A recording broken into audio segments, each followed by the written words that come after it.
My name is Cate Clifford, and I am originally from Long Island, New York, but I came to the school from Providence, Rhode Island. Last year, I got to do a 10-month apprenticeship in traditional ballads of the English-speaking world with a friend and mentor named Deborah Cowan in Massachusetts.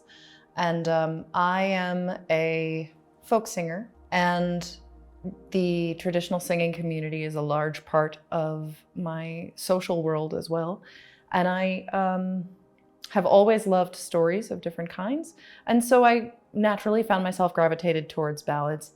And then I got the grant last year and spent 10 months learning about some collectors and about major collections like the child ballads and, folk revival singers and stuff. And we touched very briefly on Olive Dame Campbell as a cohort of Cecil Sharp. And I happened to know that Alex Cumming, who was the mentor in this mentorship, he wouldn't say this, but I consider him an expert in Olive because he has at least one program on her life and her work that he brings around to festivals and libraries and such. And I have heard him talk about her before, and I have heard him sing some of her work. And there is such deep admiration and respect for her in the work that he does around her life and work that I was like, oh, Alex is the Olive guy.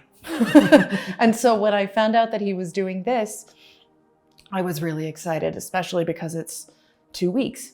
So it's a really intensive experience. It's not like, okay, we're gonna go for a weekend and it'll be a fire hose of information and then we run home and everything is done. No.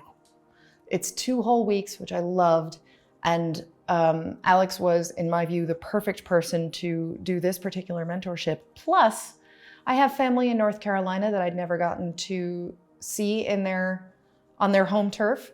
And I've wanted to come to North Carolina for a long, long, long time. And so it was really a beautiful conglomeration of motivations. And so I applied, and I was lucky enough to get accepted in December. These past 2 weeks, it seems like you more than anyone have really dived into Olive's life, Olive as a person, learning about her in a sort of day-to-day way. I guess we'll talk about, I'd love to hear more about your interest in that and also some things that you've just learned about her and being here for 2 weeks. Oh, sure. Well, so when we were preparing to come down here, Alex asked all of us, what would you like to get out of the mentorship? And we each had our own responses and our own goals. And mine was, I want to know about Olive beyond her work. Obviously, I'm interested in the songs, but I wanted to know who she was. If she had a favorite ballad, what was it? Did she like tea or coffee? What was she passionate about besides the music? And what frustrated her? Or what color eyes did she have? Some of it is very small and some of it is very large, but it's important to me to learn not just about these big names in folk music, but about who they were beyond what they have given us. She had blue eyes, and by the time she was nearing the end of her tenure at the school, she had short white hair, which for some reason I love being able to picture her in color. I learned that she was very proper and that she was a very good listener, and she was very interested in the people around her. She was very interested in what was going on. She wanted to know who her informants were as people, which reminds me of me as I do this work. She was different from other collectors because she would sit with her informants, which is just a fancy word for the people that were singing for her, and she would listen to them sing, and then she would sing it back to them. And she would do it over and over and over again until she had gotten it right, until they said, yes, that's the song. And then she would go find a piano and write down the notes. Everyone else that I know of who collected ballads at that time would write down the notes as the singing was happening. But Olive was interested in it seems to me that she was interested in being fully present. And she was interested in learning the way that these songs were traditionally taught, which was orally. She put together the credit union when the Depression hit, which I found deeply moving. She had a really stunning business brain. she was astonishing, but it's the little stuff that really grabs me, because that to me is the stuff that's harder to discover. And then on that point, if you could speak about what it was like being on campus and just being here, essentially, you know, where Olive has been and these buildings that have been here, you know, pretty much since the start.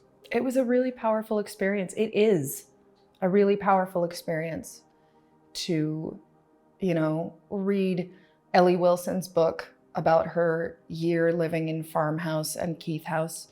When she lived in Farmhouse, she was living with Olive and Louise Pittman. And it's remarkable to read that book and then, you know, read the section where she comes home one Thanksgiving and Olive is cracking walnuts from the tree outside. And she says, "Look at all this wealth. And if you want to help, then, you know, grab the gloves that are on the dining room table." And then to go to Farmhouse and stand on the porch and look at the walnut tree and be like, "Oh my God, I think that's the one that Ellie was talking about." And then be able to, you know, walk up to it and put my hand on it is like I mean, walking into the History Center where we are and seeing her desk and knowing that, like, that's where she wrote her correspondence to her team that were collecting ballads for her after her initial trip into the Appalachians. And that's where she, you know, drank her tea, and that's where she lived her life, you know, being able to see this place, or, you know, doing morning song this Monday morning and knowing that that's where morning song has been every time it has happened. I know that there was a patch in the folk school's history when morning song didn't happen, but it was happening when she was here. And to know that it was in that room, and to look over and say, "Oh, that's the fireplace that they would gather in front of for this thing that I'm about to do." It gives me goosebumps in the best way. And it also means that I have a very deep connection to the songs that I gather here. And it means that I now can give context to other people who learn either about Olive or learn songs that I pick up from her collection. I can say, "Yeah, these are great. Do you know about the woman that collected them?" And I can give them this context and I can give them these stories. And I think that that's vital to carrying them on.